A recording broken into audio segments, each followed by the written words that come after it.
This is your call to action. Get prepared, America. Economy, survival, energy, disasters. This is USAPrepares.com. Informative radio, educational radio. Interact now by emailing instructor@USAPrepares.com or text at 434-390-7953. Class, please take your seats. Now, your instructor, Vincent Finelli. Watch the greenbacks tumble. Everyone all set? Cocked? Locked? Blissed? Yeah. Here we go. Your dial set correctly to USAPrepares.com. Broadcasting 2 hours from high atop the Missouri Ozark Mountains. Studio A. Information's on the website. So link to all of your instructors at USAPrepares.com. Podcasts are free. Converging threats are confronted daily by your instructors. I'm Vincent Finelli. Alex is producing the broadcast at Tom is producing the broadcast at GCN. Meet up tonight, Ziggy's. And we're going to be discussing items of interest to many of us. Preparedness purchases. For example, we're going to talk about not putting deposits on items from people that you meet at gun shows. We're going to be talking about not falling for, hey, this price is good only for today. Pay now and we'll deliver later.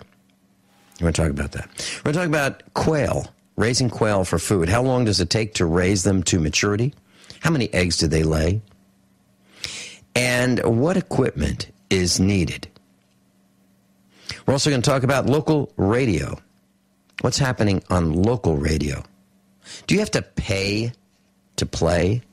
Tonight, 5:30, Ziggy's, Sunshine and Glenstone, Springfield, Missouri. You're invited. Government employees, you'll need to bring your picture ID. It's required for all government employees. Picture ID at the door. Frank Underhill's with us. Welcome, Frank.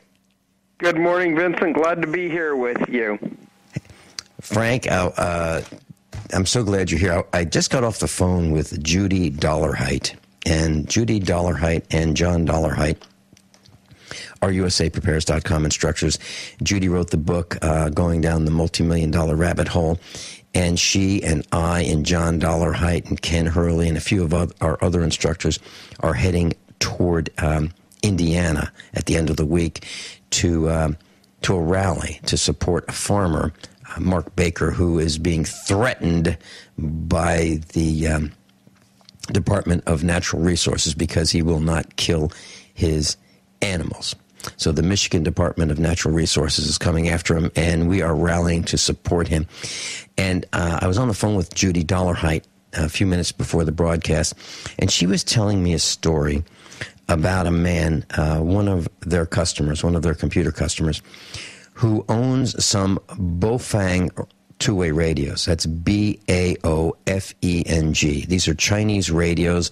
I have one in my hand. I own 4 of them, or we at the farm own 4 of them. We use them for two-way communications. They are great. It's kind of like those little Motorola family radios, but these are programmable on many more frequencies and channels. It's really, really nice, and you can buy them for about $35. Well, here's the story. Their customer, about a 78-year-old man, was flying. He decided he needed to fly in an airplane. And he had one of these radios. And boy, did it cause some problems. He ultimately ended up getting special treatment, extra special treatment, including cavity searches by those degenerates at the TSA. Yep. So I believe she's going to call in second hour. So we're going to share that. So I just want to let you know, class, that is coming up. What can happen if you happen to have a legitimate two-way radio, a common two-way radio that you can buy on eBay, Amazon, all over the internet? Think I'm kidding? Just type in B-A-O-F-E-N-G. They're dual-band FM transceivers. Handheld, about the size, a little bit bigger than a deck of cards. And boy, not a good thing to fly with these boneheads at TSA. Frank, gold. Gold, what do you think's happening? Well, you're seeing gold, the uptrend on gold is very positive. And when you look at with even factoring, if you factored out Syria, you look at the trend of the U.S. dollar, it looks like it wants to go lower. And I think when you have high unemployment, the way they say it's 7%, but we all know what it really is. But also the fact that there's not a lot of consumer spending out there, and inflation is in check, and gold still seems to be stable, and if not moving a little bit higher. Imagine what would happen if there was a little bit more spending and inflation again started creeping in. It would even be more bullish for gold.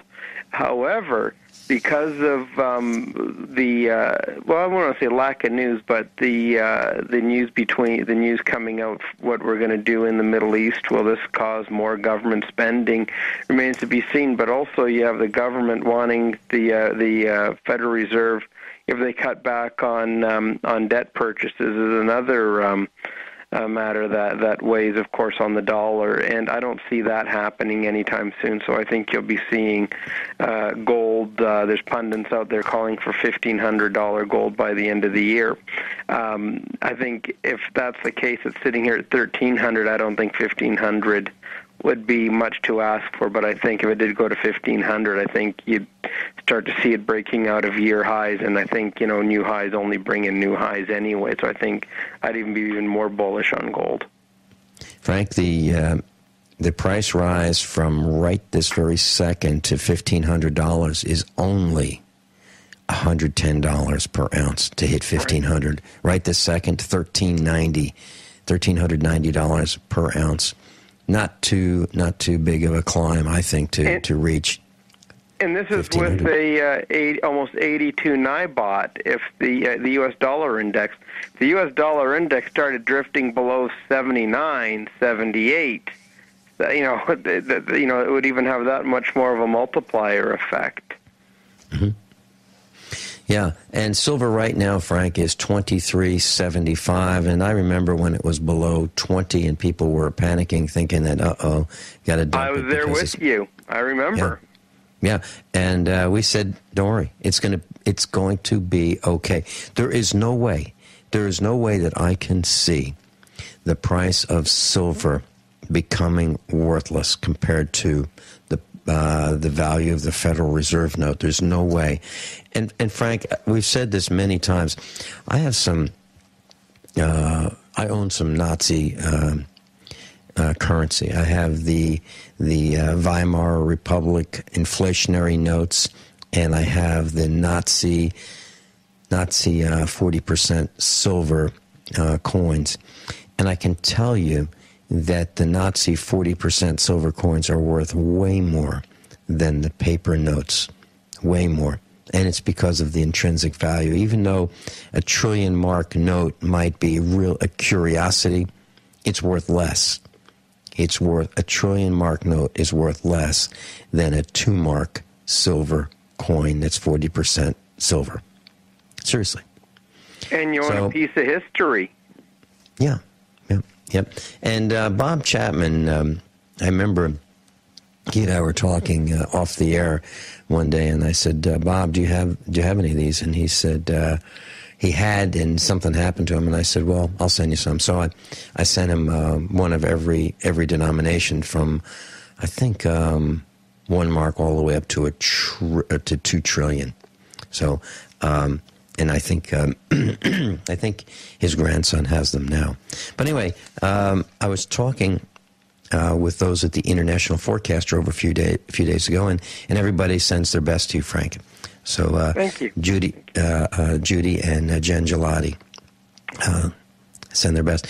So Frank, you're comfortable with gold and silver just being stable and being on the uptick? Well, yeah, and when a few months back when we were talking, it was, I don't want to use the word, dire, but it was unsettling because, when an asset is seen as a safe haven and it drops, and not to mention the gold stocks probably even had a bigger drop, but then, that's the effect of leverage. It can work for you or against you, depending on the cycle.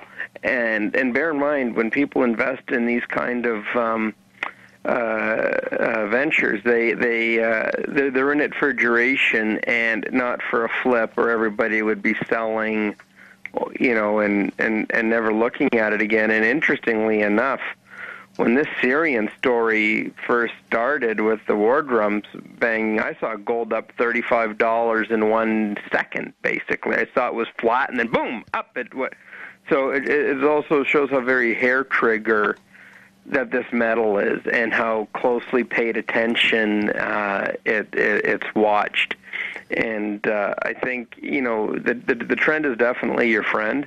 And I have a very hard time seeing it retreating down to 1180, barring some unforeseen circumstance. But I think when we were talking, silver sold down to $18 an ounce, basically. And here it's over 23. 23.75. That's right, and I think that it's not relief yet for silver miners, but if silver goes above 30, anywhere above 30, I think you're looking at again leverage in silver. And although a lot of them have come up off the bottom, I think if you look at $30, $35 silver, they'd be looking a lot better. Mm-hmm. Mm-hmm. Frank, I was looking at the price of oil. Oh man, am I frosted? I am literally frosted. The beginning of August, the price for oil was, and what I'm talking about, class, is you can call it home heating oil, or you can call it farm fuel, or you can call it diesel fuel without the road tax. So you can look at it any of those ways. It's the same stuff. So it's red in color. It's called farm fuel. It's called untaxed diesel fuel. It's called home heating oil. It's all the same stuff. When we come back, I'll tell you the price at the beginning of August, and then I'll tell you what it is by the end of August and the price increase, because those boneheads in Washington are threatening war to a country that they can't prove anything about. We'll be right back.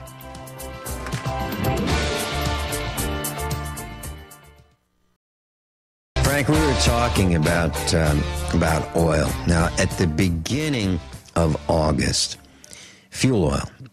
Now, that would be home heating oil if you live in the Northeast, home heating oil. If you're a farmer, that would be farm fuel. And if you can call it untaxed diesel oil. It's all the same stuff. It's dyed red, so they can tell that you have not paid road tax on it. Okay, that fuel, and that's what I use at the farm for the tractors. When I'm not on the road, I use this farm fuel, and it's $2.95 at the beginning of August. Now, at the end of August, that same farm fuel, with all the saber rattling, all these threats to Syria, all these threats of war, drove up the price 8.5%. 8.5%. 25 cents a gallon, literally. Now, what does that mean? Well, to me, it means these boneheads in Washington, and I'm talking about all of them. I'm talking about these people who are parasites. They've driven up the cost of our heating oil for this winter, 25 cents a gallon, 8.5%. For me, on 2,000 gallons, that's $500. They cost me $500 through their incompetence, through their threats of war, through their profiteering, the threats to Syria. Now, we can't prove that Syria did anything. We can't prove the government of Syria did anything. But John Kerry and Barack Obama are threatening Syria that if they don't turn over these nerve gas weapons, that we will attack them. Now, we can't prove they did anything, but we're going to attack them anyway. There's not enough bloodshed. There's not enough death. So we're going to rain down some more on them. That's your president. That's the guy who won the Nobel Peace Prize, Barack Obama. Can you imagine? So what does that mean? To me, that means we can't trust any of these politicians. I spell it with a lowercase p. Politicians. We can't trust a single one of them. Throw them all out. Everyone. Everyone. Throw out every single politician. They are not to be trusted. They have collapsed our economy. They have thrown your jobs overboard. They have sent your jobs to China, Mexico, and every other third world country they could think of and pronounce the name of. They've done it at your expense. They've destroyed the future of your children and your children's children. We're in a lot of trouble, and it's these guys' fault. Every single one of them. And if you think that they have to have a certain education to become elected politician, as an elected politician, they don't. They don't. They need to be over a certain age and have a pulse. They're a national disgrace. They're a pathogen. Frank, silver, we're talking about silver. At the beginning of the year, in February, it was $32 an ounce. That was the high for the year.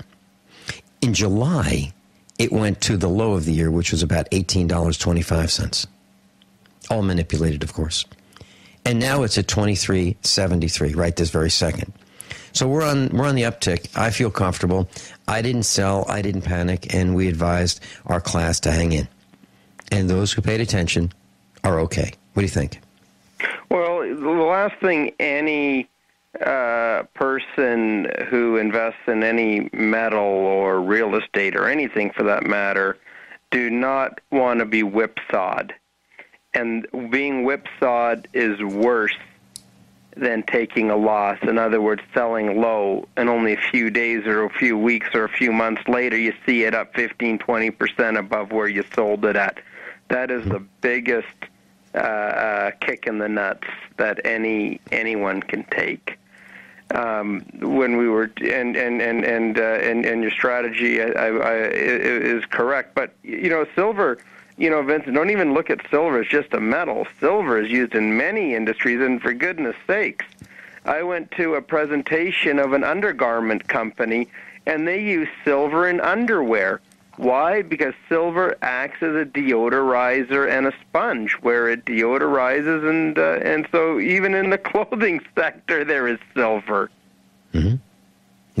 Yeah, and there's a company that advertises right here on Genesis Communications Network, and the product is called Block-It Pocket, and they use a silver fabric in this cell phone holster, if you will, and it reduces the electromagnetic radiation. Frank Underhill, Vin Finelli, USAPrepares.com. We'll be right back.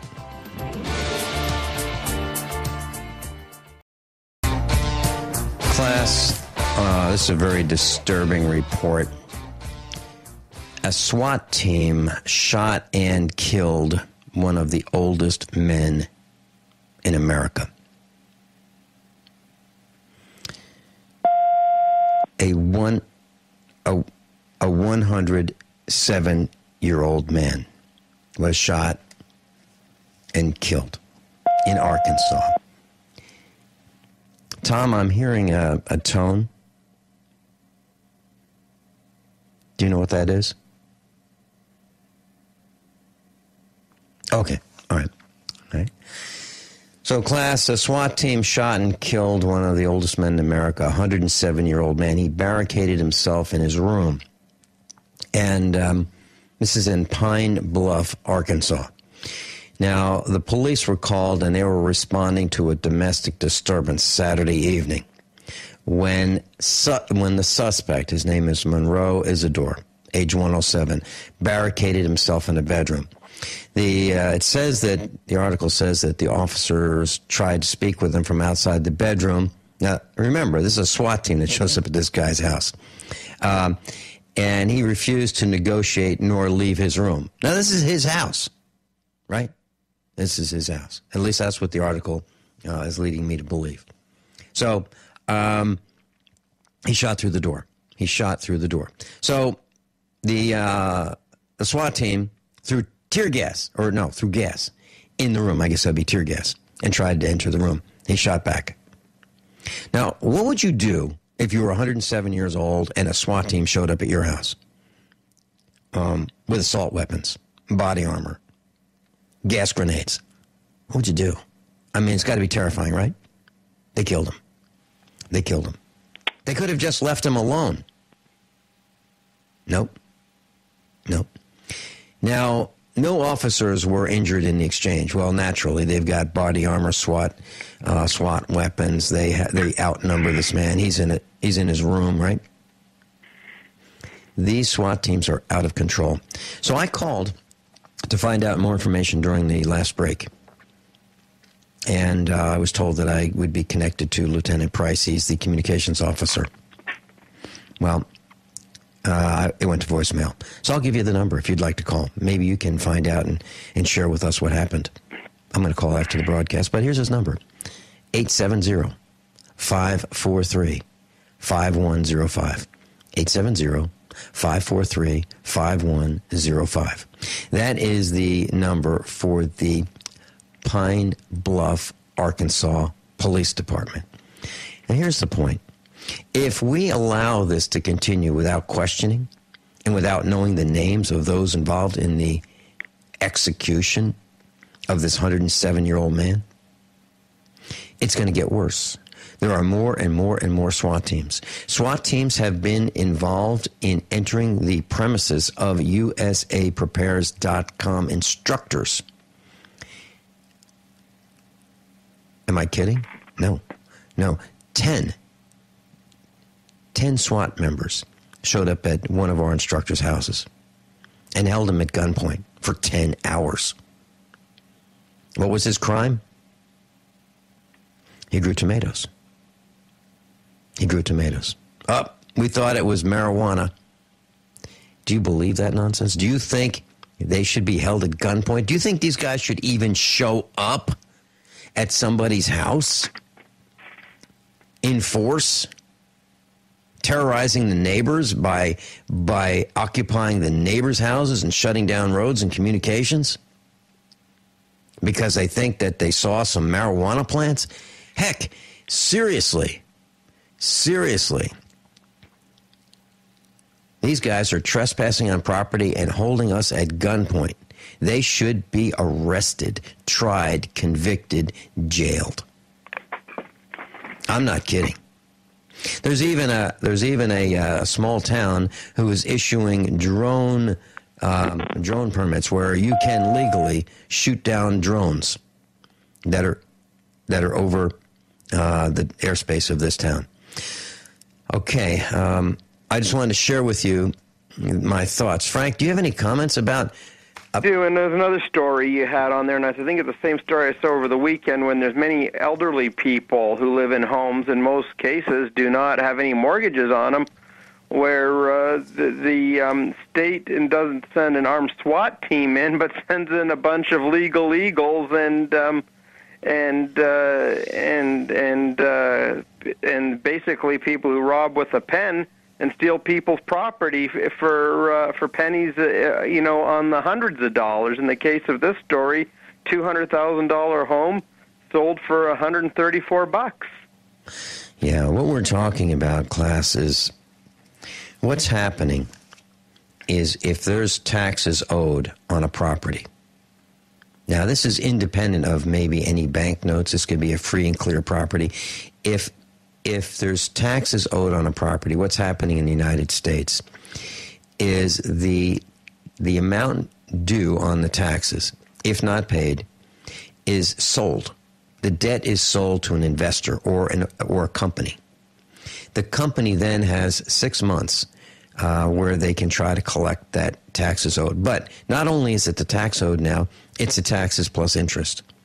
And if the debt isn't paid, then that company or that investor who now owns the debt can foreclose and add foreclosure fees. So now typically we might have a $7,000 debt, add to that another $5,000 for the foreclosure fees. We now have well over $10,000. And these properties are being taken for the amount owed on taxes. It's absolutely criminal. People's properties are being stolen. And these are elderly people, people with dementia, Alzheimer's. Like, one wouldn't think it can happen here in America, but in the light of what we've seen over the last, 5 years, anything is possible. Frank, in the Ozark Mountains, I was talking to a native several years ago. And during the Depression, the first Depression, not this one, but the previous one, the first Great Depression, banks would sell properties at auction. And what would happen is the neighbors would get together, and they would sell it absolute auction where it would be sold right then and there. And they would keep the bidding very, very low. And, one guy might bid $1 for an entire farm. Another guy might bid $1.25. The farm would be sold for $5. And that would be the highest bidder, $5. And then it would be given back to the man who just lost his farm, to the family that just lost their farm. The neighbors would rally and get together and defeat the banks by bidding a low amount and buying the property at auction. Brilliant strategy. Absolutely brilliant. But it requires trust. Now, some greedy person could buy that farm for $5 and keep it, but then he'd be run out of town by the rest of the neighbors for being greedy. So there you have it. We're in a Great Depression, and the neighbors are sticking together. Would they do that today? I doubt it. I doubt it. And that's one of the problems that we have in this country. We don't know our neighbors. We don't trust our neighbors, for the most part. I know my neighbors, and I know which ones I can trust, and I know which ones are greedy. And the greedy ones, when the times get worse, it's going to be tough to want to help them. It's really going to be tough, because during the good times, they weren't very nice. But the nice ones, we are there for them through thick and thin. So, Frank, that's kind of the status that we're in right now. We have the system stealing, allowing investors to steal from people. And I wonder how many of the people that allow this to happen, the insiders that work for the government, I wonder how many of them are profiteering from the sale and the theft of these other people's homes because they're being sold for taxes. I wonder what the inside tract is. What do you think? I believe it's criminal. I believe it's all of them, because they all have IRAs. They all own bank stocks or insurance companies or some financial deal or another. And anyone that owns anything in this is really only fostering this kind of behavior. Yeah. Yeah. Frank, we're looking at some of the job numbers now. I keep reading that those without a job, those numbers are getting smaller, and the media is letting us think that because those without a job, those numbers are getting smaller, things are good. Really? I don't know anybody. I was talking with one of our staff, Janet Randall, last night on the phone. We were talking about raises. Now, Frank, really, when I first started in the job market back in the 1970s, I worked for a Fortune 100 company, and people were talking about raises all the time. It was the buzz at the cafeteria. Somebody was always getting a raise because somebody's annual review was coming up in a couple days. So it was nonstop raise after raise after raise. Not big raises, maybe 3%, maybe 4%. But tell me, who today talks about a raise? Do you know Frank, seriously, do you know anybody who said, hey, I got a raise? Anybody? Nope. No, unfortunately, but that's where we have turned into a slave society, and it weakens people and it numbs people, and where they always learn to deal with less, and less is better, like makeup. More, they go, oh, less is more, and this is how we are as a society now. And that's why we're in a recession, because we managed to live with less. We've cut the fat off. We've cut any form of comfort out, and we are next thing you know, we'll all be living on 2x4s and a towel to sleep on at night. So basically, this is how we are evolving, and it's very unfortunate. Frank, when we come back, let's talk about this man who was arrested for taking photographs up women's skirts. Let's talk about that. How far have we fallen? Frank Underhill, Vincent Finelli, USAPreparedness.com. Frank Underhill's with us. Frank Underhill. He's the CEO of UnderhillSecurities.com, UnderhillSecurities.com, a friend of the late Bob Chapman, an advisor to the late Bob Chapman. Frank, there was a man who was arrested for taking some 4,500 upskirt photographs of women. Now, the report says that Christopher Cleveland was arrested on June 19th after a police officer observed him taking these upskirt photos of women sitting on the steps of the Lincoln Memorial. Now, there are obviously men, women, and children sitting on the steps of the Lincoln Memorial. But this man was arrested. Now, I think it's nuts taking photos of, like this guy was doing. I really do. Now, when the officers confronted him and told him to drop the camera, he disobeyed the order and resisted arrest. Now, here's the whole point as I see it. Obviously, I'm not in favor of him taking pictures like this, but I can imagine somebody just taking a picture of the Lincoln Memorial from a lower vantage point and inadvertently snapping pictures of people that maybe would not be the ones that these people would like to have taken of them. But here's the point. I'll bet you there are many government cameras that are taking exactly those same photos for their safety, for the safety of those people sitting on the steps. I'll bet you there's a nonstop video from multiple vantage points, multiple angles, and those same kinds of pictures are being stored on government computers, complete with facial recognition technology. So not only do they know, not only are they taking the pictures upskirt of these women, but they know who they are. That's my belief. Can I prove it? No. But that is my belief.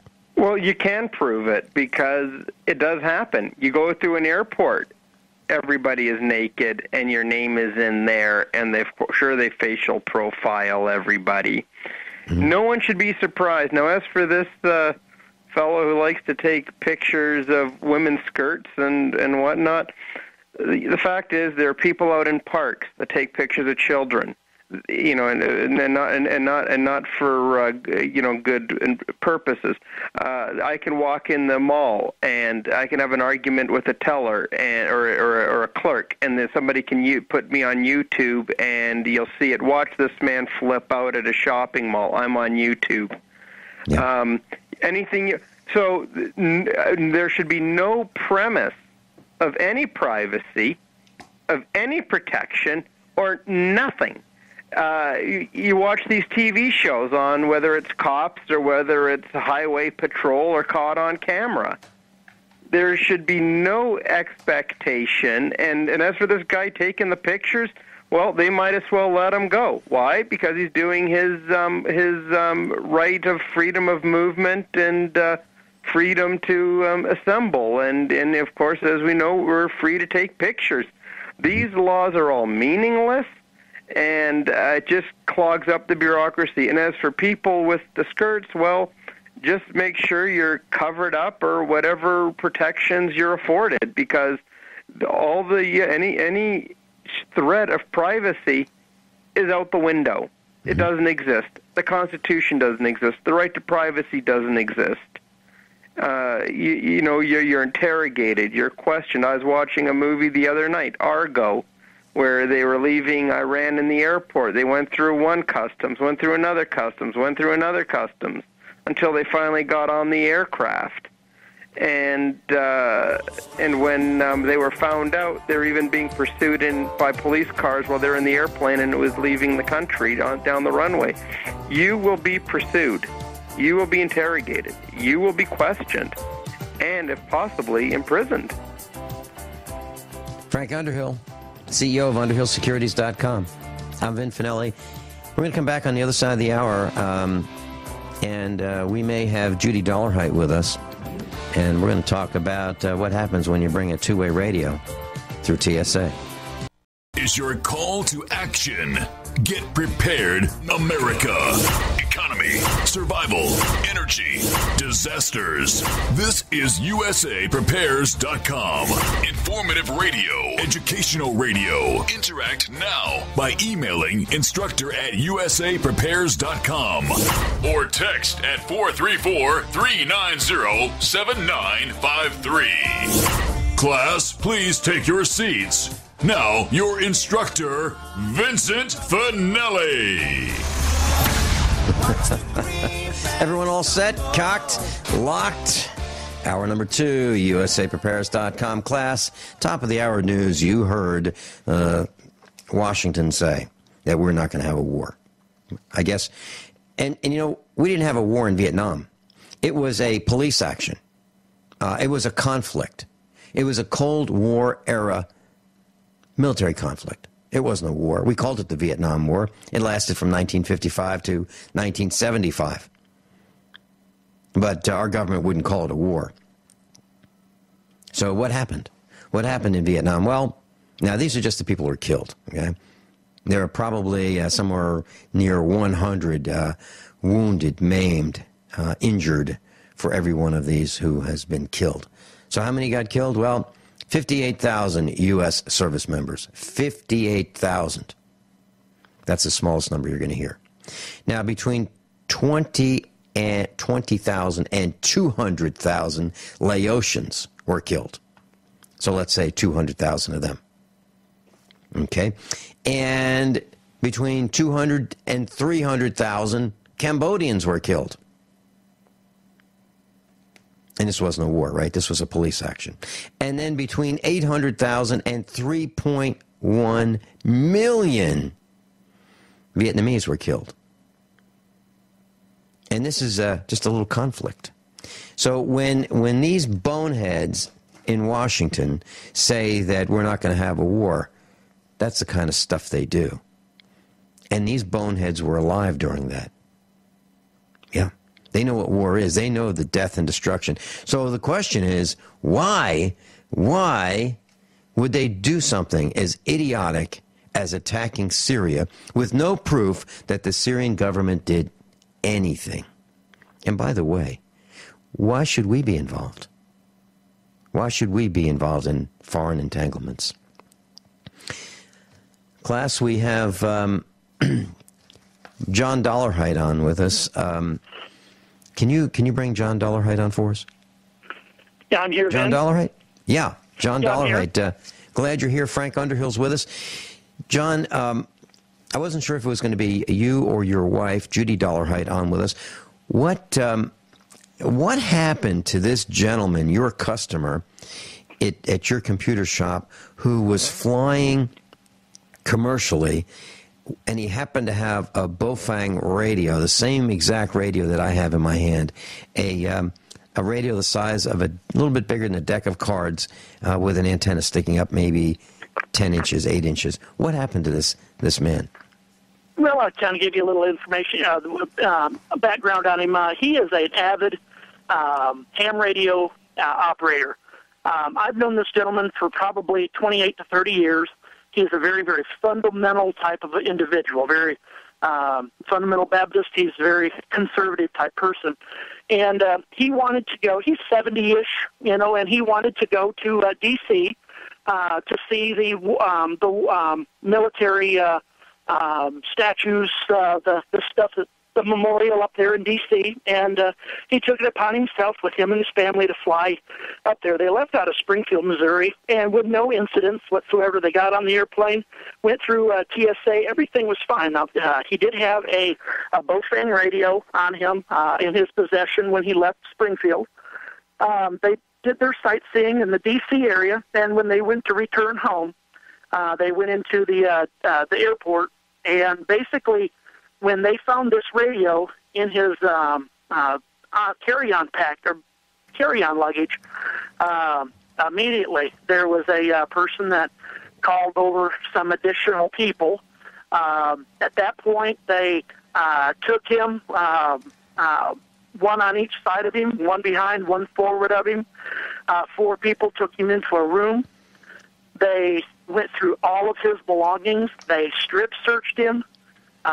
They took, basically he says that he had, they inspected every orifice 6 inches deep.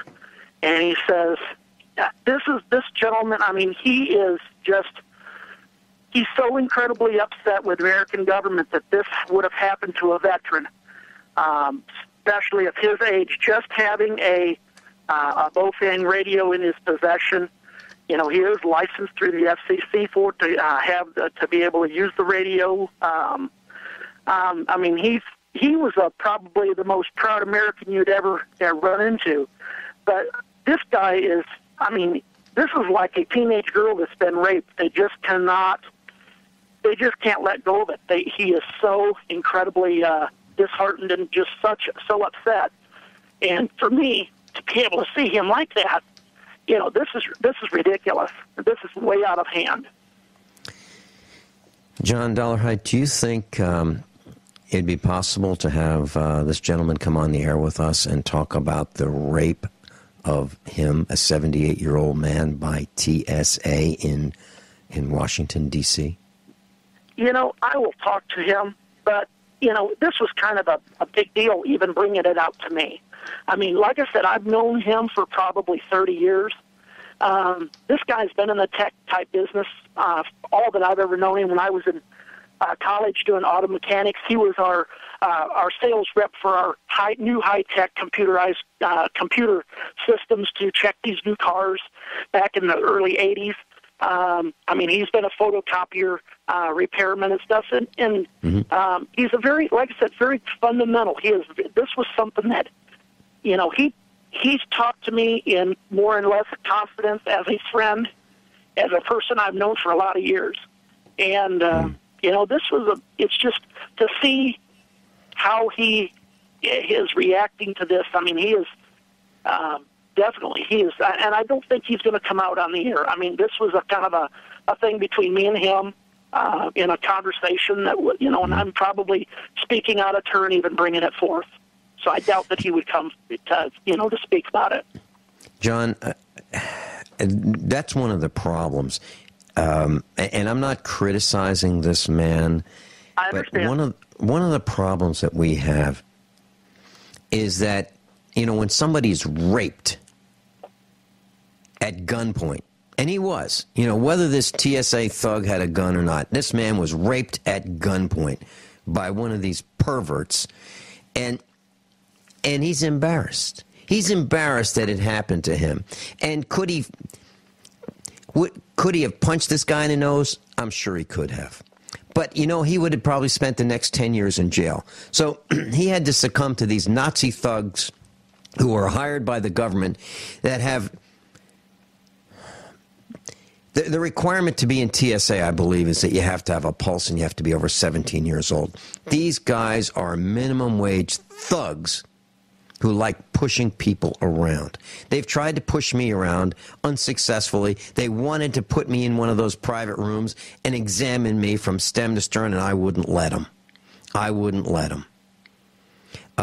My advice, class, to all of you is if they say, please come with me in a private room, you go, no, we'll do it right here. We'll do it right here. If you got a problem and you want to stick your hands down my pants, you're going to have to do it in full public. I'm not going in a private room with any of you perverts. John, I am furious. I'm furious that they did this to... to anyone, let alone a 78-year-old veteran. I mean, who do these cretins think they are? It makes my blood boil. It really does. So bottom line is resist, resist, resist. And John, I'd like to put out this note that you and I and some of the other instructors are going to be on the road this weekend. We're going to Indiana. Now, class, if we don't show up for the broadcast on Monday, it's because we've been arrested. It's because we've been arrested. A portion of USAPrepares.com is going to a rally this weekend for Mark Baker. Mark Baker has been accosted by the Department of Natural Resources in Michigan because he's raising pigs. And they want him to pay a $700,000 fine, $10,000 per animal. It's probably up to $1,500,000 right now. He's not going to do it. Now, they may show up with a SWAT team and they may try to kill him. But we're exposing it, and we're showing you who these thugs are. John, I believe you and your wife are going to be speaking about how you were attacked by the federal government, and they came after you for raising rabbits, and they wanted $6.19 million from. They wanted from you that $6.19 million, and you told them no, take a hike, and you took it all the way up to the U.S. Congress, right? Yeah, I did. We ended up going to D.C., and actually Senator Rand Paul of Kentucky actually invited us up there for a roundtable where we saw a lot of, political inaction up there. And, so there was, we couldn't get any of our own representative or senators from Missouri to come to the roundtable, but we did have several other states that were represented, and I was thankful for those ones that did come. And after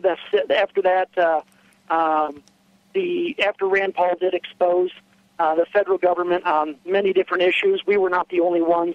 Gibson Guitar was there.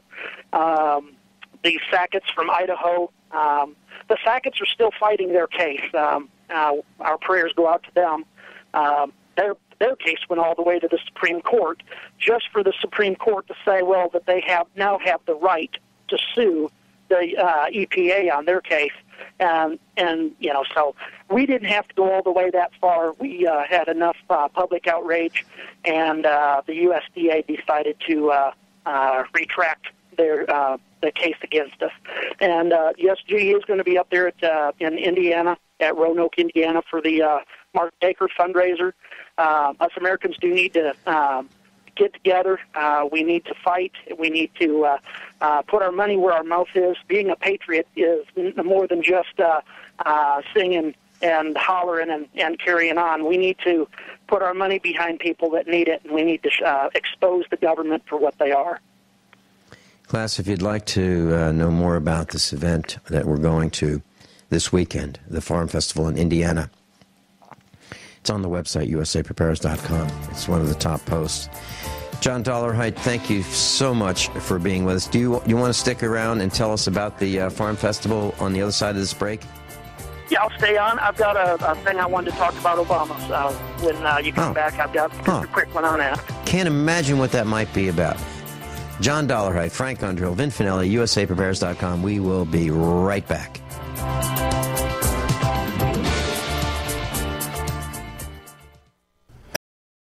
Frank Underhill's with us. John Dollarhide's on the line. John Dollarhide, you were talking about Mark Baker, the event at Seven Sons Farm in Indiana that we are going to. There's a link on the website. There's a post on the website. Can you tell us about this event? Yes. Mark Baker is being targeted by the state of Michigan by the Department of Natural Resources, which do have jurisdiction over, deer, wild deer, skunks, possums, and such like that. But they put themselves on a farm that's been raising pigs, and they've decided that if a pig is not a white, flesh-colored pig, then it is illegal in their state. So it's basically comes down to they do not have the jurisdiction, and they have taken that jurisdiction without the Michigan House or Senate and the governor's approval, but none of the elected officials are wanting to get between the DNR and tell them, hey, you can't do that. They're letting this ride out. And Mark has not really got any support. So what he's doing is he has actually filed a lawsuit against the DNR for this rule that they've made. And to do that, it takes money. And this guy is a military veteran. He is retired from the military. He cannot believe what's going on in his state, let alone the country. And so he is asked, or he's not doing it. It's just a friend that's in Indiana, that's with the Seven Sons farm. They are an organic grower of food products, kind of like the Polyface Farms over in Virginia, kind of the same kind of methods what they use for organically grown food. But we're going up there to support him. He is I've talked to him several times over the phone. I've never met him yet, but I'm really excited to be able to go up there and meet him. And he wants to learn more about our story. I want to learn more about his. And I just want to support any other farmers out there that have been targeted by any government agency. Well, John, I know that there are at least 4 of us going on this adventure. You and your wife, Judy Dollarhite, Ken Hurley, one of our instructors, and I'm going. There may be a few more. We're going to talk about it tonight at the meetup. Yes, there is a meetup tonight class. Ziggy's 5:30, Sunshine and Glenstone. If people can't go, Mark needs our donations. $5, $10, $20 check made to Mark Baker. If they were able to get that to us, or if it says, I know this is a nationwide broadcast, that they can put that in an envelope, and send it to Mark, he would greatly appreciate it, because, these government thugs, they have endless supply of our money, and so we need to stand up and we need to help him. Yeah, and the contact information is on our website, class. Also, you want, John? I'd like to say something about what you do for a living. You have a computer company. You manufacture computers and you service computers, and it's called Dollar Value Computers. Class, if you want to get in touch with the Dollarhite family, DOLLARHITE. Link on the website, bottom of the page under instructors. And if you have a computer and you want it serviced, and you don't want any of your information going to the government, I suggest you consider Dollar Value Computer. It's John and Judy Dollarhite. Information's on the website. So if you want to go there, they will take care of you. Also, their ethics are the same as mine. They don't charge for estimates. When we had our computer business, they did not charge for the estimates to repair a computer. So that's Dollar Value Computers. John, you want to, and the link is on the website. You want to talk about Barack Obama? Yeah, there was a couple things that came out about Barack. Here recently, there was the G20 summit in St. Petersburg, Russia. And that meeting was actually abruptly called to an end, and they adjourned.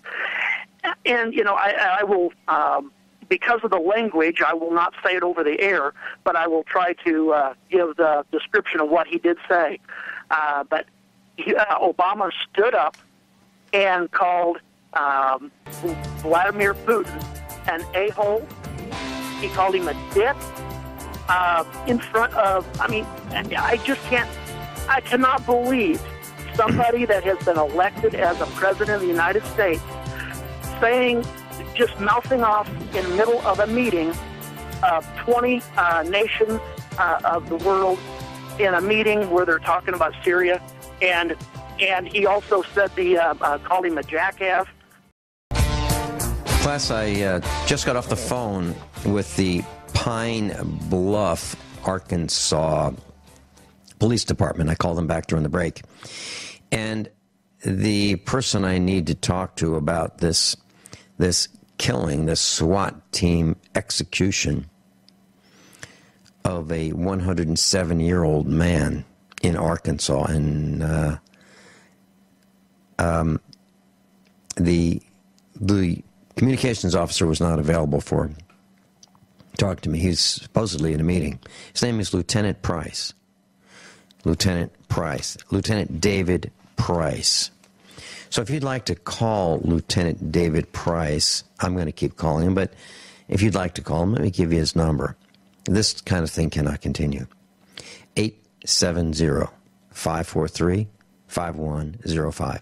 870-543-5105. This is about the SWAT team raid on a home where the SWAT team threw a gas grenade into the room where this man was, 107-year-old man was, and he fired back. And, of course, the SWAT team executed him. And we've said over and over and over, don't call 911. Don't call 911. Because if you do, someone's going to jail or someone's going to get killed. And here's just another case of someone getting killed.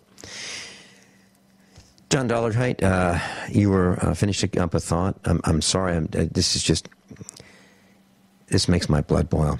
This execution, this nonstop execution by SWAT teams of us. It's unacceptable.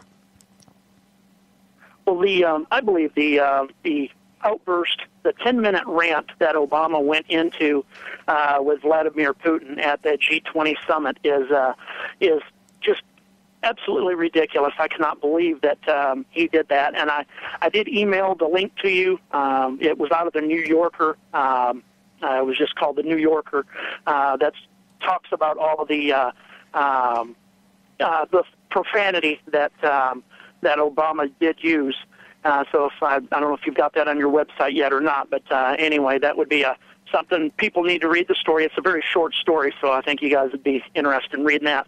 But I also read another story over the weekend, and it's about this the dreaded National Defense Authorization Act, NDAA. With that, Obama is actually in violation of that. Because in the NDAA, it specifically states anyone who provides any support to Al-Qaeda is has violated that. And Obama did issue uniforms, food rations to the Al-Qaeda there in Syria. And so I believe that us Americans need to contact our representatives and senators and ask that Obama be charged with treason. And we need to take this country back, and we need to do it now. John, I just checked my email. I do not have that email, so I will post it as soon as I get it. You know, it's interesting, class. I've said I don't get emails. I don't get them all. Just one more case. John Dollarheight, thanks. Yesterday. Hey, thanks so much for being with us, John. All right, see you tonight. John Dollarheight and his wife are at just about every single one of our meetups. And there is a meetup tonight. We're going to learn about quail. We're going to learn about raising quail eggs for food. We're going to learn about quail for meat. What does it cost? How long does it take to get the quail into production? What kind of equipment do we need? I'm going to talk about radio, what it takes to be in radio, and what is happening in local radio. Is it pay for play? And we're going to talk about that tonight, 5:30, Ziggy's Sunshine and Glenstone. Frank, why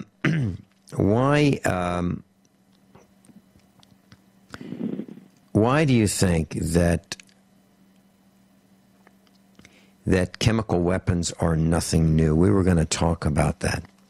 Chemical weapons, this is nothing new. It's immoral to have them. It's immoral to produce them. Let's talk about chemical weapons. Well, we're, by no means, Vincent, we're experts of, proliferation. However, you go to, in World War I, the Germans used it unsuccessfully because the wind would blow it the other way. World War II, they learned, well, instead of wind, put in a concentrated room like a shower, where, of course, it had very lethal consequences. Then you had the chemical attack in Bhopal, India, back in the late 70s, early 80s. That's where nerve agent was released in the city in Bhopal, India. I don't know people's history. Then you had Iraq with Saddam using it on Kurds, and then we had the Japanese sarin attack in a subway system. Now, when there was a sarin attack in Japan, where it's evident, you never heard the U.S. calling for a strike against Japan. You never heard for the U.S. to call for an airstrike, a strike against India. During the 60s civil eras, there has been chemical attacks on people exercising their First Amendment right, just like this fellow defending his home against a chemical attack. Whether it's tear gas, mace, mustard, sarin, nerve agent, whatever, a chemical is a chemical. If you put somebody in a confined room exposed to tear gas, see how long they would live. Their eyes would burn, their lungs would fill with fluid. I believe the end result is they would eventually suffocate. But here in the United States, these agents are often used with great success, whether against the 99 percenters or civil rights people or people in San Diego, and we are living in a petri dish where you see chemical agents are used at the state and municipal levels by mayors, telling police or giving instructions to fire these canisters on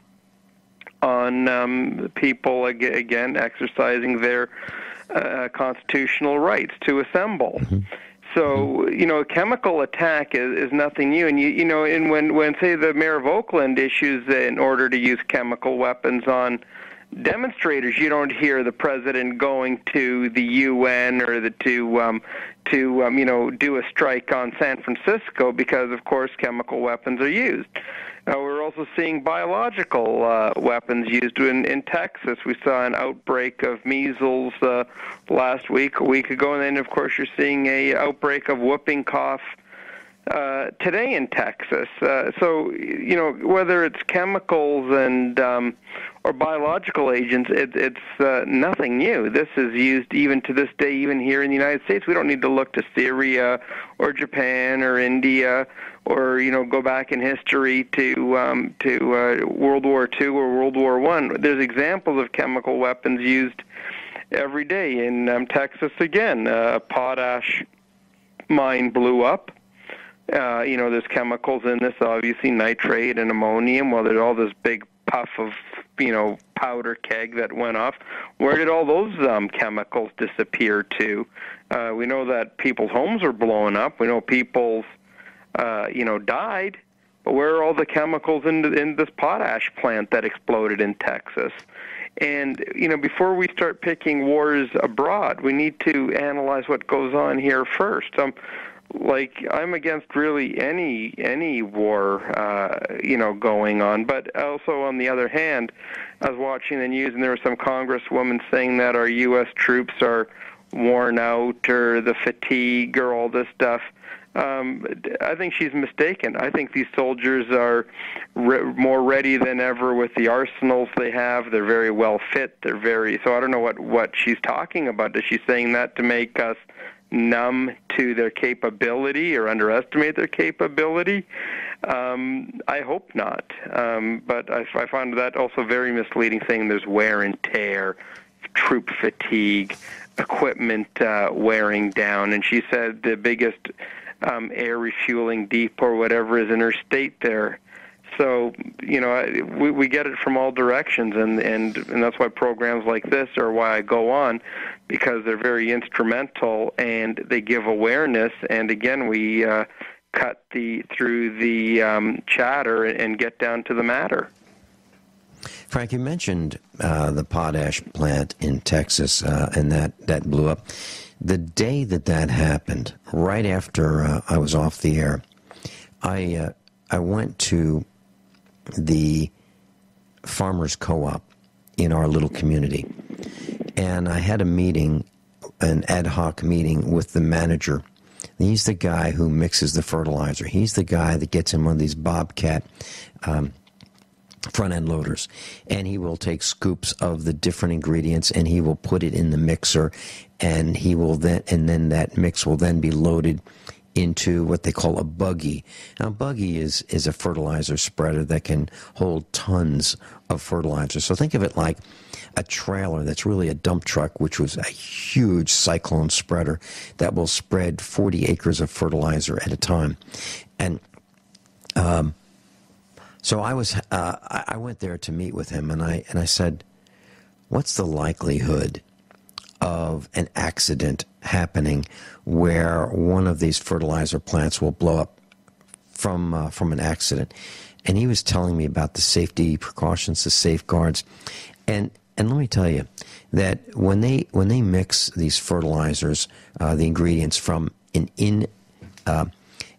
from a building, now they keep the ingredients inside. So they take this bobcat and they'll scoop out maybe 1,000 pounds per scoop of fertilizer, and or ingredients. They'll put it in this mixer with this front end loader. There's a lot of dust in that building. I mean, it's thick with dust. And he's riding around with a propane-powered or gasoline-powered vehicle to load it. So there's heat, there's combustion, there's sparks, no explosion. No explosion. And he said it's almost impossible for that to be an accident. So when you put all that together, it sounds to me like either somebody did something incredibly stupid to have this explosion in Texas, or it was deliberate. So that's the information that I've been able to uncover firsthand about mixing fertilizer. And it sure seems to me that's really hard to get an explosion to happen. Frank Underhill, Vin Finelli will be right back. I'll tell you how to get in touch with him. Meet up 5:30 Ziggy's, corner of Sunshine and Glenstone, Springfield, Missouri. We're going to learn about quail, raising quail. What's it take? What are the benefits? What's it cost? What kind of equipment do you need? How long does it take for you to have eggs for your personal consumption? And quail meat tonight, 5:30 Ziggy's, Springfield, Missouri. Information is on the website. Frank, during the break, I was looking at some of the news, and the New York Election Board is bringing out some of their old 1960s version voting machines, and they're transporting them to polling places. Now, these are very, very heavy machines. There are about 5,100 of them, and they weigh about 800 pounds each, and they've been in storage. And in 2010, these machines were replaced with a $95 million electronic system that uses optical scanners to read paper ballots. They're bringing out these old machines. You know what? I think this may restore some of the lost confidence that many of us have in the voting process. I actually believe, and this is my own opinion, that the voting system is manipulated. I absolutely am convinced that the results are not necessarily accurate. That's just my opinion. Do you have any thoughts on that, Frank? It is an accurate opinion. Lately on the news you're seeing a lot of voter disenfranchisement, states tightening up voting laws, states requiring various forms of federal, state, local ID. In Nevada here, we had the election. This lady was arrested for voting twice, and she said she wanted to test the system. Well, she tested it, and she got arrested. So, no question, there is manipulation, there is vote rigging, and I think anyone who goes into a polling place, be very dubious of where your ballot is cast. And Vincent, more importantly, maybe people simply should not vote and just avoid it altogether. Stay home, watch football, TV. There's many other things to do. There's a lot of these elements that are out of our control. We don't know what the president's going to do. We don't know what Congress is going to do. We don't know what governors are going to do. And all you're doing is changing a shell, really, which one is the pea under. you don't know. It's three-card Monty any way you look at it. One of our instructors, Mike Parsons from Tennessee, ran for office, and he was interested in auditing his county government. And he said he would, and he won overwhelmingly. The TV news reported that he won the election, and that set in motion a chain of events that utilized government minions to ultimately get him arrested and throw him in jail for years. Yeah, USAPrepares.com instructor won the election based on exactly what you would want someone representing your interests to do. Audit the government, control and reduce expenditures, get rid of government waste, payoffs within the county government system. That's what he wanted to do. And he paid a huge price for it. Now he's looking at prison? No, he's been in prison. He's out now. He's been on the radio with us, Mike Parsons. Frank, you have not met Mike, but he's a wonderful, wonderful patriot, and he's like the Dollarhide family. He stands for truth and justice, and but just like the Dollarhides, he paid a price. And I'll tell you, there are so many of us here at USA Prepares who have been arrested or have had the police called on us. I think it will be amazing, absolutely amazing, if we make it out to Indiana for the event to come to Mark Baker's aid and come back without being arrested. I will be really delighted, pleased, and of course, surprised. Frank Underhill, thanks for being with us. UndernhillSecurities.com.